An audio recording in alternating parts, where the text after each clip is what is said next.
সুপ্রিয় শিক্ষার্থীরা, আশা করছি তোমরা ভালো আছো। তোমাদের মধ্যে যাদের ৮.২ এর ১ নং জ্যামিতিতে সমস্যা, তাদের জন্য এই ভিডিওটা করা হচ্ছে। দেখো, এখানে বলা আছে, ও কেন্দ্র বিশিষ্ট কোনো বৃত্তে এবিসিডি একটি অন্তর্লিখিত চতুর্ভুজ। এসি কমা বিডি কর্ণদ্বয় ই বিন্দুতে ছেদ করলে প্রমাণ করো যে কোণ এওবি যোগ কোণ সিওডি ইকুয়াল টু কোণ এইবি। এটা তোমাকে প্রমাণ করতে হবে। এখানে চিত্রটা দেওয়া আছে। এখন বিশেষ নির্বাচন, তোমাদের যেহেতু এটা হচ্ছে সাধারণ নির্বাচন, এটা তো দেওয়াই থাকে প্রশ্নে। বিশেষ নির্বাচন এখান থেকে আমরা দেখাই যে, মনে করি এবিসিডি বৃত্তের ও কেন্দ্র এবং এবিসিডি চতুর্ভুজটি বৃত্তে অন্তর্লিখিত। এসি ও বিডি কর্ণদ্বয় ই বিন্দুতে ছেদ করেছে।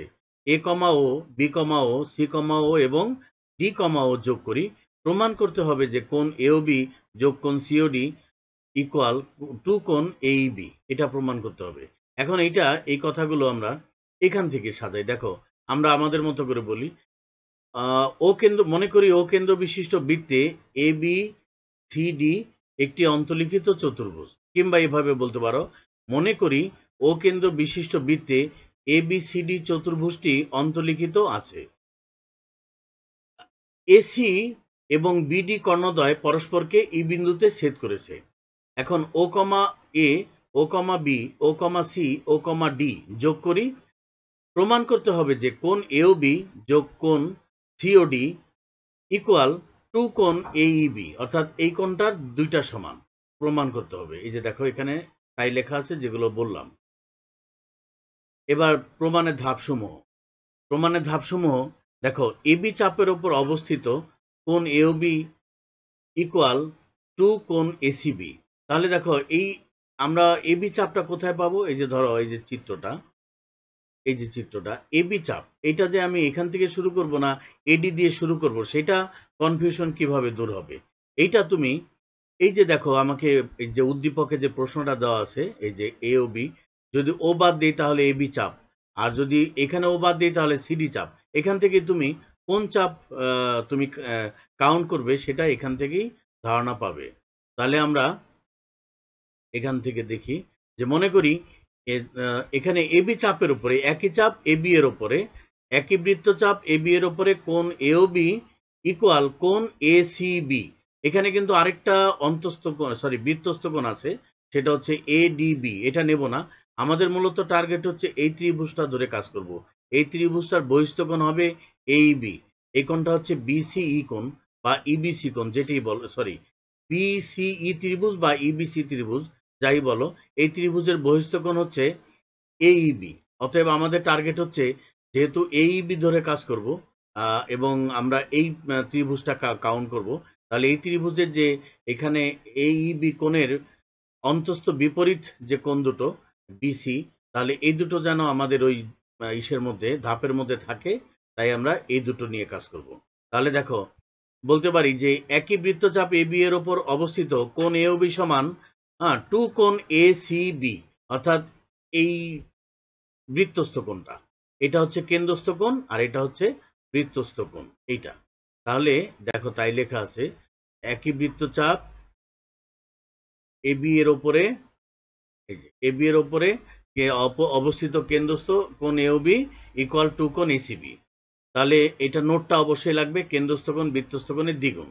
এবার সিডি চাপের উপরে, অর্থাৎ এবিতে যা লিখেছো এই ধাপ 1-এ, ধাপ 2-তে সিডি দিয়ে তাই হবে। দেখো কি হবে এখানে লেখা হবে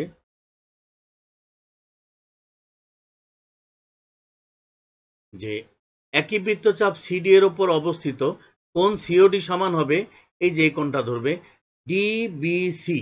এখানে কিন্তু আরেকটা কোণ ধরা যায়, সেটা হচ্ছে ডিএসি, কিন্তু এটা আমরা নেব না, আমরা নেব ডিবিসি। আর টার্গেট হচ্ছে এই ত্রিভুজটার এই দুটো কোণ যেন আমাদের পরবর্তীতে আমরা পাই এখান থেকে। তাহলে আমরা নেব সিওডি কেন্দ্রস্থ কোণ, আর বৃত্তস্থ কোণ নেব ডিবিসি। ঠিক আছে? আচ্ছা, তাহলে দেখো, তাই আছে। এই যে সিডি চাপের উপরে ডিবিসি, একই, এখানে নোটটা হবে একই নোট। এবার তোমার 1 আর ধাপ 2, 1 এবং 2 ধাপ যোগ করো। দেখো, 1 ও 2 নং হতে কি পাই? এওবি প্রথম অংশ, তারপর দ্বিতীয় অংশ, তারপর দ্বিতীয় অংশ, এই দুটো যোগ করে আমরা এটা পাই। এখন 4 নম্বর ধাপে বলা হচ্ছে ত্রিভুজ বিসিই এর বহিস্থ কোণ এইবি সমান ইসিবি যোগ ইবিসি। এই যে দেখো এখানে আমরা চিত্রটা দেখি যে এই যে ত্রিভুজটা, এই ত্রিভুজের নাম ইবিসি বলতে পারো, বিসিই বলতে পারো। এই ত্রিভুজের বহিস্থ কোণ যদি বিসিই ভাবি, তাহলে ইটাকে টান দিয়ে বড় করলে তাহলে এখানে যে কোণটা তৈরি হয় এইবি, এটা হচ্ছে এই কোণটা হবে এর বিপরীত, এটার তোমার অন্তস্থ, এটা এই ই কোণটা বহিস্থ, এটার অন্তস্থ কোণ তার বিপরীত, অন্তস্থ কোণের বিপরীত এই বিসি, এই দুটার যোগফলের সমান। অর্থাৎ কোণ এইবি হবে এইবি সমান হবে 2 কোণ ইবিসি যোগ ইবিসি যোগ ইসিবি, টু না, এইবি ইকুয়াল ইসিবি যোগ ইবিসি। এই হচ্ছে তোমার এই দুটো যোগ হবে। দেখো তাই আছে যে তোমার এই ত্রিভুজের বহিস্থ এবি সমান ইসিবি যোগ ইবিসি। অর্থাৎ এখান থেকে তুমি যদি ধরো যে ইবিসি যোগ ইসিবি, ঠিক আছে। আচ্ছা, তারপরে আমরা যাই, একটা নোট হবে ত্রিভুজের বহিস্থ কোণ অন্তস্থ বিপরীত কোণ দ্বয়ের সমষ্টি সমান। অর্থাৎ ত্রিভুজের যে কোনো বহিস্থ কোণ, এই যে বাইরের যে কোণ, এটা অন্তস্থ বিপরীত যে কোণ দুটো তার সমষ্টি সমান।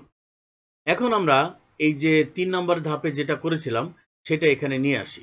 এওবি যোগ সিওডি ইকুয়াল 2 কোণ এসিবি যোগ 2 কোণ ডিবিসি, এটা 3 নং হতে। এখানে আমরা 2 কমন নিয়ে এইটাকে ভিতরে লিখে দেই, 2 কমন নিয়ে, 2 কমন নিলে এটা হয়। নেওয়ার পরে এখন এসিবির বদলে আমরা ইসিবি লিখতে পারি। সেটা কিভাবে দেখো, এ সি বি, এটার বদলে এখান থেকে এসি যতটা বাহু লম্বা, এখানে কিন্তু একটা ছেদ বিন্দু আছে। তো আমি এই অংশটা, উপর অংশটা বাদ দিয়ে এখান থেকে ধরি এসিবি, অর্থাৎ এসিবি না বলে ইসিবি বলতে পারি। এসিবি না বলে আমরা ইসিবি বলতে পারি। তারপরে দেখো এসিবি না বলে ইসিবি, এখানে এই যে এসিবি না বলে ইসিবি। আবার ডিবিসি না বলে কি বলতে পারি, ইবিসি বলতে পারি। কি না বলে, ইসিবি, ডিবিসি না বলে। দেখো আমরা ডিবিসি, অর্থাৎ এখান থেকে এইটাকে না বলে এই যে এখানে যেহেতু এই রেখাটার ছেদ বিন্দু রয়েছে, এই অংশটা বাদ দিয়ে আমরা এখান থেকে বলতে পারি ইবিসি। তাহলে ইবিসি বলতে পারি কার বদলে, ডিবিসির বদলে। তাহলে দেখো ডিবিসির বদলে আমরা ডিবিসির বদলে ইবিসি বললাম।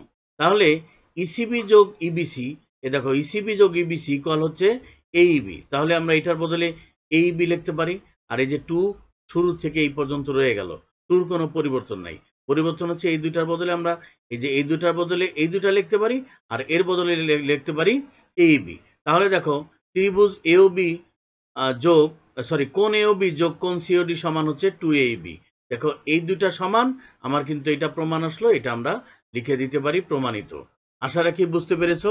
না বুঝলে ভিডিওটা আরেকবার দেখবে। আশা রাখি অবশ্যই তোমার কাছে পরিষ্কার হয়ে যাবে। খোদা হাফেজ।